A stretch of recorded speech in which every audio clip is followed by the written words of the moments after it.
Muy buenos días y un cordial. Un día más, con la gracia del Señor, nos disponemos a proseguir el comentario del Catecismo de nuestra Madre la Iglesia. Bien, da un paso más este punto del Catecismo y en un segundo momento dice, en un segundo matiz, que la Iglesia está fundada sobre los apóstoles en cuanto que guarda y transmite con ayuda del Espíritu Santo que habita en ella la enseñanza, el buen depósito, las sanas palabras oídas a los apóstoles. Aquí, por ejemplo, pone un par de textos, Hechos 2:42, acudían asiduamente a la enseñanza de los apóstoles, o 2 Timoteo 1:13-14 dice, ten por norma las palabras sanas que oíste de mí en la fe y en la caridad de Cristo Jesús, conserva el buen depósito mediante el Espíritu Santo que habita en vosotros. O sea, es decir, que aquí se insiste en un tema importante, y es que hay un depósito que debe ser transmitido. La palabra depósito, pues es una palabra bastante significativa, ¿no? Un depósito es algo que ha sido encomendado para ser transmitido. Está claro que cuando decimos que Jesús fundó una iglesia apostólica, que él también iluminó en ella, ¿no?, su intención de continuidad, de no abandonarla, de que yo estaré con vosotros siempre, ¿no?, hasta el final, porque él pide que se guarde y se transmita un depósito. De poco serviría el depósito de la fe de Jesús si se hubiese terminado con la vida de los primeros apóstoles. Eligieron los apóstoles, lógicamente envejecerían y morirían. Entonces, ¿qué hubiese ocurrido con ese depósito de Jesús? Ahí se hubiese perdido. Jesús tenía una evidente intencionalidad de continuidad. Hasta aquí viene lo de la sucesión apostólica, de la cual luego hablaremos, ¿no? Hay una clara intención de continuidad. Cuando Jesús dice a los apóstoles, haced esto en memoria mía, y quiere que el depósito de la fe pues no sea un depósito no mantenido por unos años mientras que vivan los apóstoles, sino que sea un depósito que perdure, ¿no?, hasta su retorno al final de los tiempos. Un depósito guardado con esmero, con mimo, con cuidado, preservado de errores. Continúa el punto 857. Sigue siendo enseñada, santificada y dirigida por los apóstoles hasta la vuelta de Cristo, gracias a aquellos que le suceden en su ministerio pastoral. El colegio de los obispos, a los que asisten los presbíteros, juntamente con el sucesor de Pedro y sumo pastor de las iglesias. Porque no abandonas nunca a tu rebaño, sino que por medio de santos pastores los proteges y conservas, y quieres que tengan siempre por guía la palabra de aquellos mismos pastores a quienes tu Hijo dio la misión de anunciar el Evangelio. Aquí ya en este punto el Catecismo muestra claramente, ¿no?, pues todas las cartas, como se dice, de nuestra fe en la sucesión apostólica. Los obispos el colegio de los obispos que sucede en su ministerio pastoral a los apóstoles, al colegio apostólico.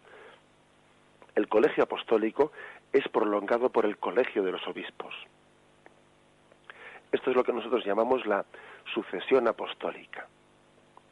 Algo que la primitiva comunidad cristiana valoraba tremendamente, ¿no?, para distinguir la verdadera iglesia de las falsas iglesias. Por ejemplo, San Irineo, cuando San Irineo pugnaba, ¿no?, y discutía y pleiteaba con algunos herejes, que ya en aquellos tiempos, ¿no?, el siglo II, ni más ni menos, ¿no?, el siglo II, fijaros bien, cuando ya en el siglo II surgían herejías que se fraccionaban, que se separaban de la Iglesia, San Irineo, en un tratado hermosísimo llamado Adversus Hereses, contra los herejes, él dice a los herejes, vamos a ver, ven tú aquí, dime tú esa iglesia que tú dices que estás fundando, que además dices que es verdadera iglesia fundada por Cristo, Dime tú a mí, demuéstrame tú a mí cómo se entronca con la primera, con los apóstoles de Jesucristo. Dímelo. A ver, dime tú qué continuidad apostólica tienes tú en esa iglesia. Y de esa manera él rebatía, ¿no? Sacaba un poco los colores a aquellos herejes, dándoles a entender que ellos habían inventado, ¿no? Habían inventado una iglesia, pero que no tenía, que no entroncaba con la iglesia apostólica. Sin embargo, si recordáis, cuando nosotros solemos rezar, que por desgracia pocas veces se reza, ¿no? Pero cuando rezamos la plegaria, lo que se llama el canon romano, la plegaria eucarística primera, en ella se hace todo un elenco de cuáles fueron los sucesores de los apóstoles, ¿no? Dice, voy a leer, dice la plegaria eucarística primera, el canon primero. Reunidos en comunión, veneramos la memoria ante todo de la gloriosa siempre Virgen María, Madre de Jesucristo, nuestro Dios y Señor, la de su esposo San José, la de los santos apóstoles y mártires, Pedro y Pablo, Andrés, Santiago y Juan, Tomás, Santiago, Felipe, Bartolomé, Mateo, Simón, Tadeo, Lino, Cleto, Clemente, Sisto, Cornelio, Cipriano, Lorenzo, Crisógono, Juan, Cosme, Damián. La primitiva iglesia, al rezar el canon, mentaba, ¿no?, toda esa sucesión apostólica, porque era consciente de que esos eran los sucesores de los apóstoles y que su iglesia entroncaba con Cristo a través de esa sucesión apostólica. Y entonces Irineo pleitea, discute, polemiza con esas iglesias herejes diciéndoles, pero tú ¿cómo pretendes ser la verdadera iglesia de Cristo si tú no mantienes dentro de ti esa sucesión apostólica? Y Irineo tuvo mucho cuidado de hacer lo que podíamos llamar un árbol genealógico, es decir, ver cómo en cada sede apostólica, en cada sede donde había un obispo, se estaba engarzando ese obispo con su anterior y su anterior, así hasta llegar uno de los 12 apóstoles. Por ejemplo, cualquiera de los oyentes de este programa, pues probablemente, ¿no?, si ha recibido la gracia del bautismo, que me imagino que será la mayoría, cualquiera de los oyentes de este programa ha sido bautizado por un sacerdote, el cual sacerdote ha sido ordenado, le han impuesto las manos por parte de un obispo, al cual obispo se le han impuesto las manos por parte de otro obispo, de 3 obispos, suelen ser 3 obispos mínimamente los que ordenan a otro obispo. Y a esos obispos les impusieron las manos otros obispos, y a esos otros, y así nos remontamos en una cadena de sucesión apostólica en la imposición de las manos, llegando a los 12 apóstoles. A esto se le llama la sucesión apostólica, que es algo básico, que es algo clave, ¿no?, en la transmisión de la fe desde Jesucristo. Nosotros no inventamos la iglesia, la transmitimos. Dice San Pablo, reaviva la gracia que recibiste por la imposición de las manos en ti. Es decir, no comienza contigo, por la imposición de las manos recibiste la gracia. Ahora tú reavívala y transmítela. Después este aspecto, un aspecto fundamental, ¿no?, el de la sucesión apostólica, un aspecto clave, fundamental.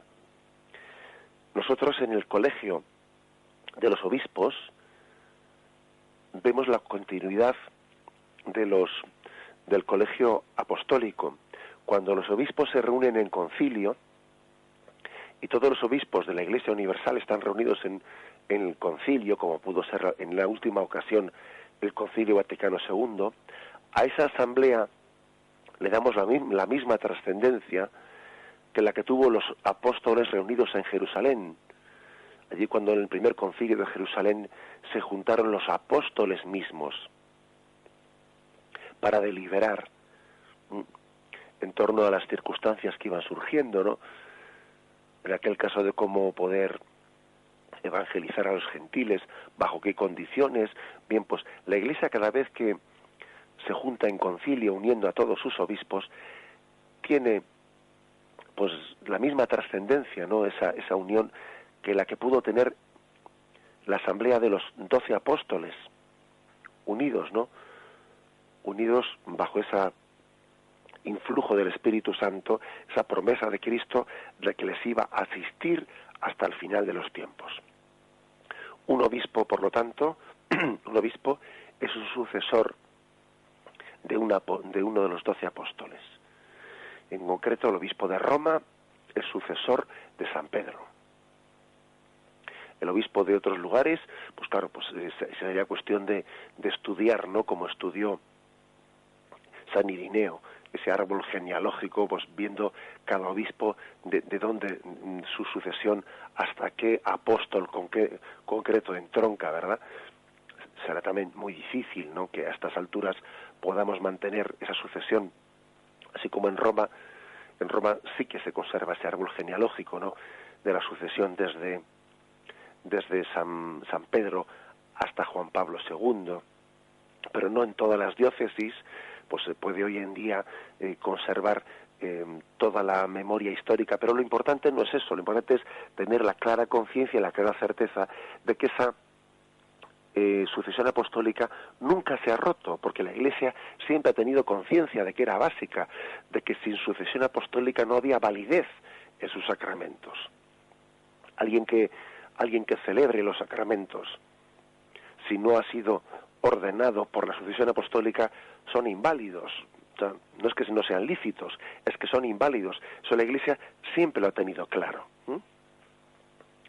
Bien, por lo tanto, esta es la afirmación, la afirmación de que a través del colegio de los obispos estamos recibiendo pues todo el depósito de gracia, la promesa de continuidad, la promesa de presencia de Cristo, ¿no?